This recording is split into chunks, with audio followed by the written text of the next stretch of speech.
मोनसे बाखनायथाव हाबाफारि लादों जायनि जाहोनाव माने बेकार जेंनाया जोंनियाव सोमजिगासिनो दङ बे बेकार जेंनाखौ सुस्रांनो थाखाय जि कचिं होदों मा बुंगोन सार बे समाव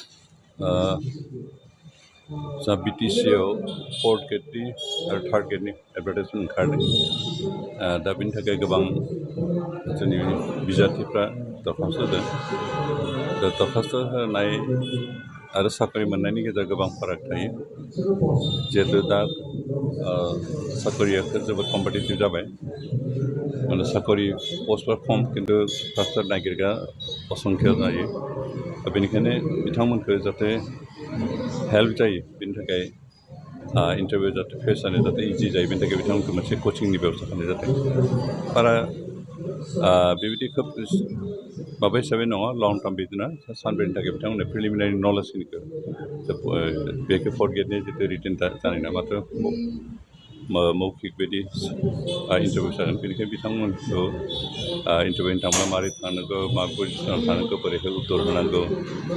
बेखिनिखौ एसे प्रिलिमिनारि आयदाखौ होनो थाखाय बिथांमोननि गोसो साहस होनो थाखाय बेखिनि बेबस्थाखौ खालामनाय जादों थार्ड ग्रेडनि अबयसे रिटेन टेस्टबो होनांगोन रिटेन टेस्टआ सेलेक्ट जाखांनायनि उनावसो होगोन बेखाय रिटेन टेस्टनि थाखाय प्रिपेयार जायोबा मा धरনের प्रिपेयार जानांगौ बेफोरखौ एसे नलेजखौ प्रिलिमिनारि नलेज होगोन कारण गुतै नलेज होनो थाखाय नैबे सानथाम सानब्रै हाया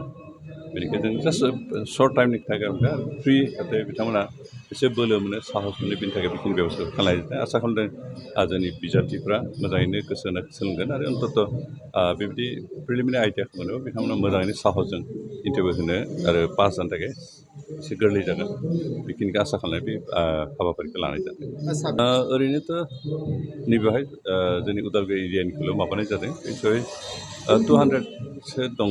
एप्लिकेन्टफोर दा बेयाव जायफ्रा कचिं लायो 200निख्रुइ एसे बारा दं जाफोरखौ दिनै फोरोंथाइ होगोन बिथांमोनखौ इन्सट्राक्टर हिसाबै बबेनिफ्राय लाना फैनाय जादों दानो बेवहाय जोंनि अरां कलेजनिफ्राय बे अरांनि बिस्नाबा कलेजनिफ्राय लाबोनाय जादों बिथांमोना बिभिन्न बेबायदि कचिं सर्ट टाइम कचिं गावसोराबो होबाय थायो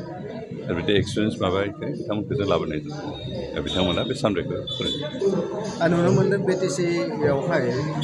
माखासे थार्ड ग्रेड आरो फोर्थ ग्रेडनि जिथु इन्टारभिउ जानांगौ साख्रिनि गोबां खालि पस्ट दङ बेफोराव थिसनथाइखौ होनाय जायाखै इन्टारभिउनि माबाफोर बेबस्था लादों दा बेखौ लानाय जागोन जिहेतु इतिमধ্যে नैबे फार्स्ट टाइम एडभार्टाइजमेन्ट होबाय बिनि उनाव नैबे रिक्रुट जाखांनाय लोगो लोगो बिथांमोननि इन्टारभिउनि डेट जानाय लोगो नेक्स्ट एडभार्टाइजमेन्ट ओंखारगोन जोंहा गोबां पस्ट खालि दंबावो थार्ड ग्रेड फोर्थ ग्रेड बेखौ जों मोनगोन अन्तत जों नेक्स्ट सरकार जोबनायनि सिगाङावनो बेखिनिखौ बेबस्था खालामनायनि बेबस्था थिग जागोन फैबाय थानाय समावहाय एपिएससि आरो इउपिएससिनि थाखाय माबाफोर कचिं होनाय दङ ना जोंहा बे माबायाथ' दंखायोसो सुपार 50 कचिंआथ' सोलिबाय थागोन एबारबो जों इतिमধ্যে एप्लिकेसन लाखाबाय बेखौ कचिं होनाय बेसेन बे इउपिएससि एपिएससि बेनिफ्राय इन्जिनियार डक्टरनि थाखाय सुपार 50 दंखायो बे सुपार 50 कन्टिनिउ जाबाय थागोन